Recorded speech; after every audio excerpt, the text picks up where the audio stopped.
absurdo relacionado à violência contra a mulher. Paraíba! Põe na tela. A gente tentou deixar da forma menos impactante possível. O rosto, as costas, o tórax dessa mulher. Ela foi atropelada de propósito pelo ex-namorado. E não foi só atropelada. Ele atropelou e arrastou ela, que estava de morte. Tira a imagem dela, por favor. Coloca a Gláucia Araújo, por gentileza. Gláucia, eu imagino, eu não sei se você viu essas imagens sem estar trabalhada pela nossa equipe de edição, mas se vê-las assim já é forte. Imagina como essa mulher não ficou por pouco, ela não perdeu a vida. Gláucia, boa tarde a você. Pois é, Paulo, boa tarde para você, querido, boa tarde para todos que estão com a gente aqui no Correio Verdade. Essa mulher vai carregar esse trauma para o resto da vida, eu não tenho nenhuma dúvida em relação a isso. E o acusado, como você disse, o ex-companheiro, o Márcio Anísio. Como foi essa história, gente? No dia 1º de maio, o Márcio Anísio estava lá, em Araçagi. E ela, a ex-companheira, também na cidade. Estava tendo uma festa.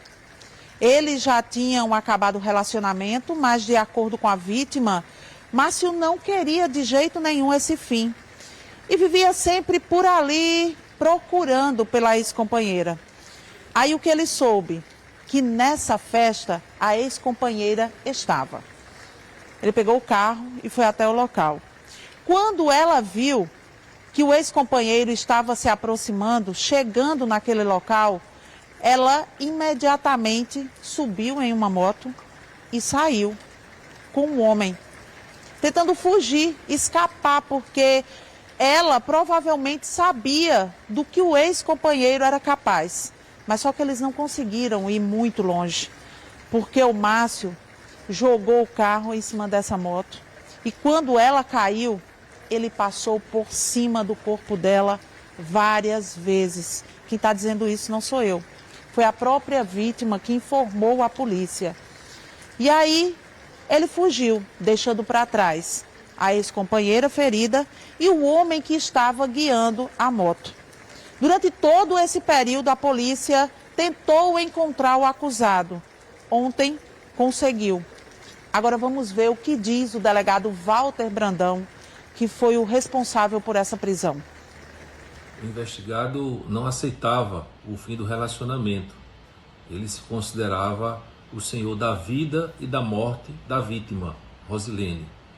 E daí passou a ameaçar, a perseguir, de maneira que em maio, 1º de maio, ele, ao perceber que a Rosilene se encontrava em uma festa, estava saindo na garupa de uma moto, pegou o seu carro e partiu em perseguição, alcançando-a e atropelando. Como se não bastasse, ficou passando por cima do seu corpo e também do corpo do motoqueiro que pilotava aquele veículo.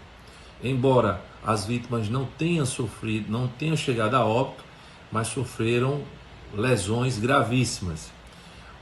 A Polícia Civil, ciente disso, empreendeu várias diligências, embora tenha passado o momento do flagrante, juntou provas representando por sua prisão preventiva, de maneira que foi dado cumprimento. O mesmo, ao perceber a presença da polícia, tentou evadir pelo quintal da sua casa, entretanto, foi possível capturá-lo na casa vizinha. Então, está respondendo pela tentativa de feminicídio contra sua ex-companheira e também pela tentativa de homicídio a pessoa que estava pilotando a moto. As vítimas, elas ficaram em estado grave. Como você disse aí, Paulo, as imagens que a gente mostrou agora há pouco, claro, em respeito às vítimas, a gente não ia mostrar de forma nenhuma a forma como essa mulher e esse homem ficaram depois deste atropelamento, mas a gente que viu as imagens para até poder contar esse caso, são muito chocantes. Então agora o Márcio ele vai ser apresentado na audiência de custódia e agora é esperar para saber qual a decisão da justiça. A ex-companheira dele já recebeu alta, o homem que pilotava a moto também estão em casa, graças a Deus agora fora de perigo. E agora a gente aguarda para saber da decisão da justiça. É isso, Paulo. Eu volto com você. Glaucio, obrigado.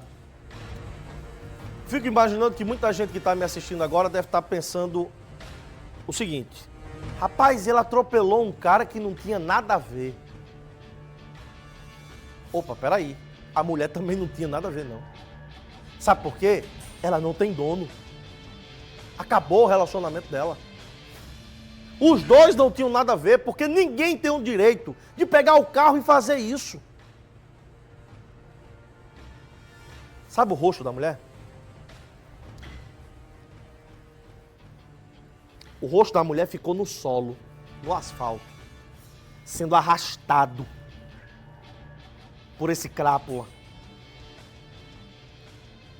Daí você imagina como ficou a pele.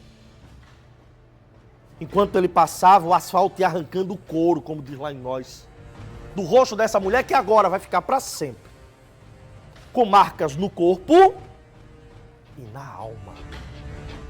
Nunca mais ela vai esquecer. Toda prisão é pouca para um camarada como esse. E eu ainda digo mais, Paraíba, anotem o que eu estou dizendo. Ele não vai ficar muito tempo preso. Estava vendo agora há pouco, minha diretora, aquele advogado, influencer, que espancou a mulher dentro do apartamento dele, lá em Maceió, salvo engano, já está livre, passou menos de 30 dias preso. Você acha o quê? Que esse homem vai passar 20 anos atrás das grades? Se brincar, come a espiga de milho do São João em casa, para acabar de arrebentar com a sociedade.